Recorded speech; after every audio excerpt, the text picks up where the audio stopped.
مجھے اپنے دل میں یاد کرتا ہے، میں بھی اسے اپنے دل میں یاد کرتا ہوں۔ جب میرا بندہ کسی محفل میں میرا ذکر کرتا ہے، میں اس سے کہیں بہتر محفل میں اس کا ذکر کرتا ہوں۔ اللہ کی محفل تو ملائے اعلیٰ کی ہے، ملائکہ مقربین کی ہے۔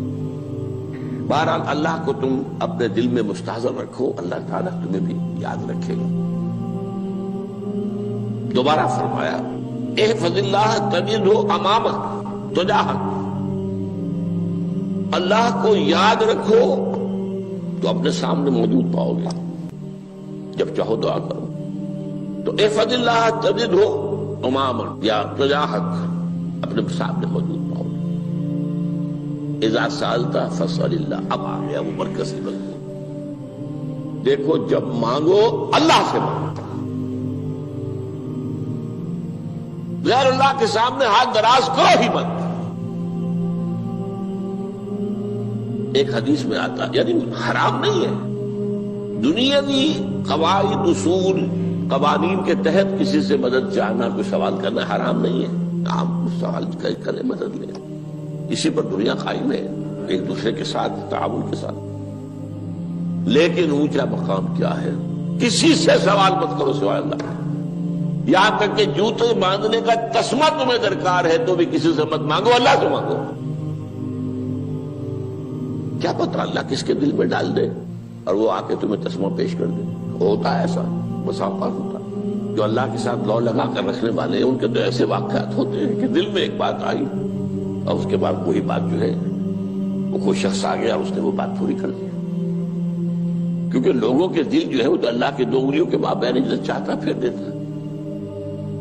کیا پتہ اللہ کسی فرشتے کو انسانی شکل میں بھیج دے، آتا ہے فرشتہ، آتا ہے انسانی شکل میں، آتا ہے آپ کی تکلیف کو رفع کر دے، آپ کی ضرورت کو پورا کر دے۔ اسی سے مانگو، کسی اور سے مانگو۔ یہ ہے توحید کا لب لباب۔ یوں سمجھیے اسلام کی جڑ کیا ہے؟ ایمان۔ اسلام کا جو خارجی نظام عمل ہے، انفرادی اعمال ہو، اجتماعی ہو، ان سب کی روح رواں کیا ہے؟ ایمان۔ ٹھیک، ایک بات ہو گئی۔ ایمان کا خلاصہ لب لباب کیا ہے؟ ایمان باللہ۔ ویسے ایمان بالآخرہ بھی ہے، ایمان بالملائکہ ہے، ایمان بالانبیاء ہے، ایمان بالرسل ہے، ایمان بالکتب ہے، ایمان بالقلب ہے، لیکن اصل ایمان، اسی لیے ایمان مجمل میں آپ کو معلوم ہے کسی اور چیز کا ذکر نہیں۔ آمنت باللہ کما ہوا باسمائہ وصفاتہ وقبلت جمیع احکامہ اقرار باللسان وتصدیق بالقلب۔ یہ ایمان مجمل ہے، اجمالی طور پر ایمان اس کا نام ہے۔ ہاں مفصل تفصیلی طور پر آمنت باللہ وملائکتہ وکتبہ ورسلہ والیوم الآخر والقدر خیرہ وشرہ من اللہ تعالی۔ تو اسلام کی جڑ ایمان، اور اسلام کا سارا جو نظام عمل ہے، چاہے انفرادی اعمال ہو چاہے اجتماعی، ان سب کی روح رواں ایمان، اور ایمان کا خلاصہ ایمان باللہ۔ اور ایمان باللہ کا اصل حاصل وہ ہے جو اس حدیث میں آ رہا ہے۔ اس کے دو ہیں تقاضے، عبادت صرف اسی کی، استعانت صرف اسی سے۔ اس لیے میں نے سورہ فاتحہ کا تذکرہ شروع میں کیا۔ یہ عبادت کا جوہر ہے، عبادت کا جو ہے یہ ایمان کا حاصل۔ عبادت صرف اس کی ہے اور استعانت صرف اس سے۔ استعانت ہی میں سوال بھی آ گیا، یہ بھی مدد ہے۔ آپ کسی سے کچھ مدد مالی چاہ رہے ہیں یا کوئی اور مدد چاہتے ہیں، کسی کام میں مدد چاہتے ہیں، جیسے میں نے کہا تھا کہ سفارش کرانا چاہتے ہیں، بھی مدد ہے۔ وَإِذَا اسْتَعَنْتَ فَاسْتَعِنْ بِاللَّهِ، اور جب مدد مانگو صرف اللہ سے مانگو۔ اور وہ سارے الفاظ یاد کر لیے، استدعاء، استعانت، استغاثہ۔ یہ جو غوث اعظم سے استغاثہ کیا جاتا ہے یہ تو شرک ہے۔ استغاثہ اللہ سے، دعائی اللہ کی، اس اعتبار سے استمداد، استعانت، استدعاء، استغاثہ، یہ سب اللہ سے، صرف اللہ سے۔ عبادت صرف اللہ، ایاک نعبد، اور استعانت صرف اللہ سے۔ مانگو صرف اللہ سے، جب مدد طلب کرو صرف اللہ سے، اور جان لو اگر تمام لوگ جمع ہو کر تمہیں کوئی فائدہ پہنچانا جائے نہیں پہنچا سکتے، الا بشیء قد کتب اللہ لک وان اجتمعوا علی ان یضروک بشیء لم یضروک الا بشیء قد کتب اللہ علیک، اگر سب مل کر چاہے تمہیں کوئی نقصان پہنچا دے نہیں پہنچا سکتے مگر وہی کچھ جو اللہ نے تمہارے لیے لکھ دیا۔ اب بتائیے خوف کی جڑ کٹ جائے گی کہ نہیں؟ یہ جو ایمان جو ہے یہ خوف اور حزن دونوں سے نجات دلانے والی بات ہے۔ جو حقیقی مومن ہے وہ اللہ کا ولی ہے، حقیقی مومن وہ اللہ کا ولی ہے، اور الا ان اولیاء اللہ لا خوف علیہم ولا هم يحزنون۔ یہ اولیاء اللہ کو علیحدہ مخلوق نہیں ہے، کوئی ان کے سر پہ سینگ نہیں ہوتے، انسان ہی ہوتے ہیں، لیکن حقیقی معنی میں مومن ان اعتبارات سے جو آج ہم پڑھ رہے ہیں ایمان اس درجے کا پہنچ گیا تو اللہ کا ولی ہے۔ اور لوگ کے لیے خوف کس بات کا ہوگا؟ کس سے خوف کروں؟ اس کے ہاتھ میں کچھ ہے ہی نہیں، اور اگر کچھ اللہ نے میرے لیے لکھ دیا وہ آ کر رہے گا، چاہے میں لاکھ گڑ گڑاؤں اس کے سامنے کہ مجھے چھوڑ دے، اگر اللہ نے لکھا وہ آیا وہ تو آئے گا، تو کاہے کو اس کے سامنے گڑ گڑانا، کاہے کو جبرسائی کرنا اس کے سامنے، اور کسی کے ہاتھ میں کچھ ہے ہی نہیں، میرا خیر ہے ہی نہیں، کاہے کو خوشامد کرو اس کی۔ اور سنیے، رفعت الاقلام، دیکھو نوجوان، قلمیں اٹھا لی گئی ہیں، وجفت الصحف، اور جو رجسٹر ہیں صحیفے ان کی سیاہی خشک ہو چکی ہے۔ یہ ہے وہ اللہ کا علم، اس میں ہر شے لکھ دی گئی ہے، اس کی قلم اٹھا لیے گئے۔ جیسے آپ کو معلوم ہے امتحان ہوتا تھا، 3 گھنٹے ختم ہو گئے، اسٹاپ رائٹنگ، بس اب قلم رک جانا چاہیے۔ وہ قلم تو تقدیر کا کاتب جو ہے وہ قلم اس کا اب اٹھا لیا گیا، اور جو صحیفے جن پر کے لکھا گیا وہ خشک بھی ہو گئے۔ یہ تو روایت ہے جو امام ترمذی نے جس کو روایت کیا، یہ متن ان کا ہے جو ہم نے پڑھا ابھی، اور ان کا قول یہ ہے کہ یہ حدیث حسن صحیح ہے، لیکن یہی روایت اور انہی راوی سے عبداللہ ابن عباس سے رضی اللہ تعالیٰ عنہما اور بھی محدثین نے کی ہے، تو اس میں سے ایک اور متن جو ہے وہ یہاں پر امام نووی نے دے دیا ہے۔ احفظ اللہ تجدہ امامک، یہ تو پہلا وہ ٹکڑا تھا، وقت تو جاہک تھا، یہاں امامک ہے، امام مطلب ایک ہی ہے، اپنے سامنے پاؤ گے۔ اللہ کی حفاظت کرو، اللہ کو دل میں، اللہ کی یاد کو محفوظ رکھو، گویا کہ اللہ کو مستحضر رکھو۔ ذکر اللہ کے معنی کیا ہے؟ استحضار اللہ فی القلب، یہ ذکر اللہ ہے۔ جنہیں ہم ذکر سمجھ بیٹھے ہیں وہ ذکر کے ذریعے اقیم الصلاۃ لذکری، نماز قائم کرو میری یاد کے لیے، نماز ذریعہ ہے یاد کا۔ یہ علیحدہ بات ہے کہ آپ نے 17 رکعتیں بھی پڑھ لی ہو عشاء کی اور یاد آپ کو آئی ہی نہیں کوئی، آپ تو ایک میکینیکل انداز میں جو ہے وہ اٹھک بیٹھک کر رہے ہیں اور آپ کی زبان سے کچھ بھی نکل رہا ہے، تو اس کا آپ کے شعور سے، دل کی گہرائی سے کوئی رابطہ ہے ہی نہیں، وہ ذکر تو نہیں ہوا۔ ہاں نماز فرض تھی، وہ ادا ہو گئی، آپ کی فرض ادا ہو گئی۔ تو جنہیں ہم نے ذکر سمجھا وہ ذرائع ذکر ہے، اللہ اللہ سبحان اللہ سبحان اللہ زبان سے، یہ تاکہ اس کے نتیجے میں وہ ذکر حاصل ہو جائے۔ استحضار اللہ فی القلب، ذکر کے معنی ہے استحضار اللہ فی القلب۔ تعرف الی اللہ فی الرخاء، اور دیکھو کشادگی کے وقت میں تم اللہ کو یاد رکھو، اللہ کی طرف رجوع کیے رہو، بھول نہ جاؤ۔ وہ نہ ہو جو کبھی کہا تھا، بہادر شاہ ظفر کے اشعار میں سے بہت زور کا شعر ہے، ظفر آدمی اس کو نہ جانیے چاہے کتنا ہی ہو فام و زکا، جسے عیش میں یاد خدا نہ رہی، جسے تیش میں خوف خدا نہ رہا۔ وہ ہے کشادگی کی حالت میں، جبکہ تمہارے لیے کشادگی ہے، اللہ کی طرف رجوع کیے رکھو۔ یعرف کا فی الشدہ، تو اللہ اپنی توجہ تم پر رکھے گا شدت کے وقت میں، جب تمہیں کوئی تکلیف ہے اس تکلیف کو تم پر آسان کر دے گا۔ تکلیف تو آنی ہے، لکھی ہوئی ہے، وہ تو آئے گی،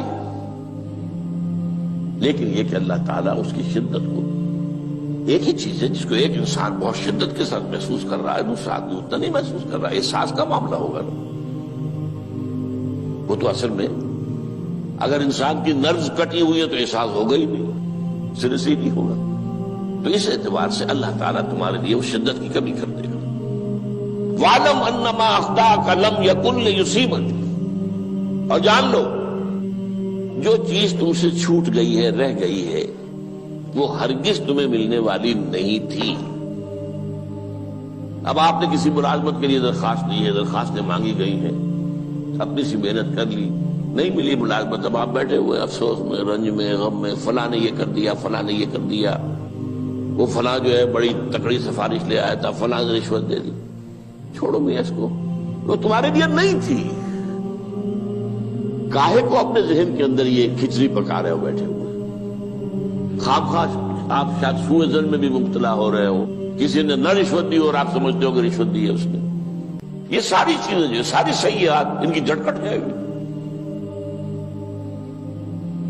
وَاعْلَمْ أَنَّمَا أَخْطَأَكَ لَمْ يَكُنْ لِيُصِيبَكَ وَمَا أَصَابَكَ، جو چیز تم پر آ گئی، لَمْ يَكُنْ لِيُخْطِئَكَ، ہو ہی نہیں سکتا تھا کہ وہ تم پر نہ آ۔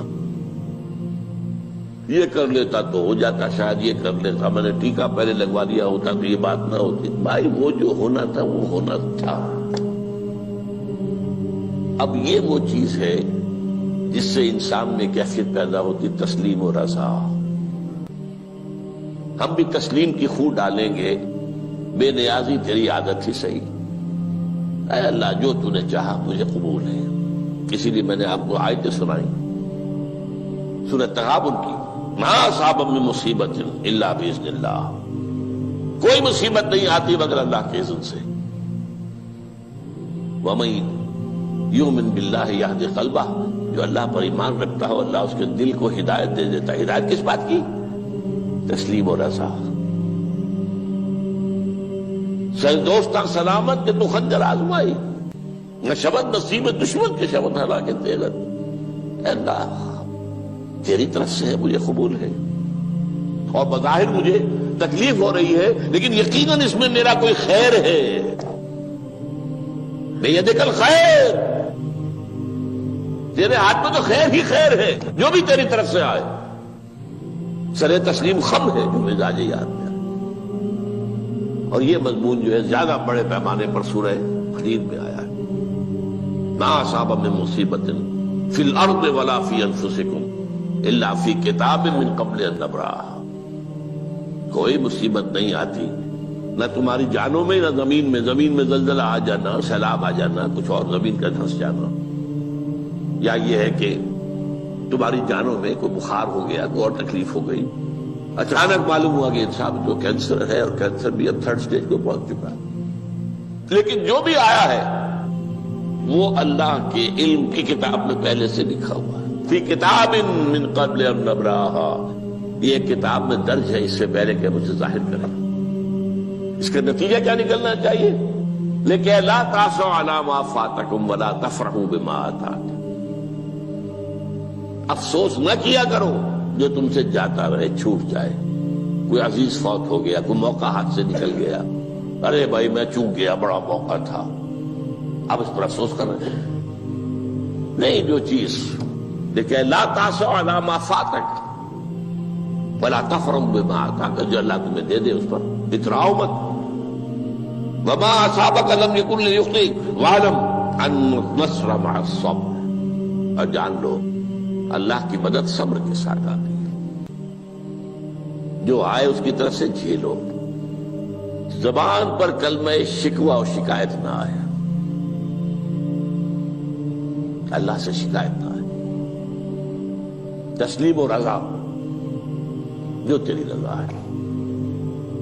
تیری صحت ہمیں منظور ہے لیکن اس کو، مولانا محمد علی جوہر ایک مرتبہ جیل میں گئے، ایک بیٹی بیمار ہوئی، فوت ہو گئی،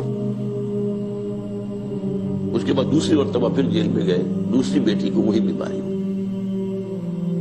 جیل میں اطلاع ملی کہ بیٹی کو یہ بیماری ہو گئی ہے، تو خط لکھا ہے اشعار کی شکل میں. کا آخری شعر یہ ہے: تیری صحت ہمیں منظور ہے لیکن اس کو نہیں منظور تو پھر ہم کو بھی منظور. ہم تو چاہتے ہیں میں بیٹی کے تجھے شفا ہو جائے، اسے منظور نہیں تو پھر ہمیں بھی منظور. وَاعْلَمْ أَنَّ النَّصْرَ مَعَ الصَّبْرِ وَأَنَّ الْفَرَجَ مَعَ الْكَرْبِ. فرج، فراخی، کھل جانا کسی چیز کا، یہ ہے کرب کے ساتھ، تکلیف کے ساتھ. تکلیف ہوتی ہے ساتھ. اللہ نے قانون بنایا ہے دنیا کا. اب آپ اندازہ کیجئے بچے کی ولادت میں ماں کو کتنی تکلیف اٹھانی پڑتی ہے. آج کل تو فیشن ہو گیا ہے، سیدھے سیدھے جاؤ، آپریشن کراؤ، تکلیف سے بچ جاؤ. لیکن یہ ہے کہ یہ بھی آپ کے علم میں ہوگا، وہ ساری تکلیف جیسے ہی بچے کو لا کر ماں کے برابر لٹایا ہے، ساری تکلیف ختم. پھر جو راحت اس سے میسر آتی ہے. ان الفرج مع الکرب وان مع العسر یسرا. اسی لیے میں نے وہ آیتیں بھی پڑھی تھی، ان مع العسر یسرا، ان مع العسر یسرا. اس دنیا میں یہ اللہ نے نظام بنایا ہے، سختیاں جھیلنی ہی ہوں گی. لقد خلقنا الانسان فی کبد. ہم نے انسان کو پیدا کیا مشقت کے اندر، مشقت تو کرنی پڑے گی. کسی کی جسمانی مشقت زیادہ، کسی کی ذہنی مشقت زیادہ، مشقت سے چارہ کسی کو نہیں. تو یہ ہے ان مع العسر یسرا ان مع العسر یسرا. بارک اللہ لی ولکم فی القرآن العظیم ونفعنی وإیاکم بالآیات.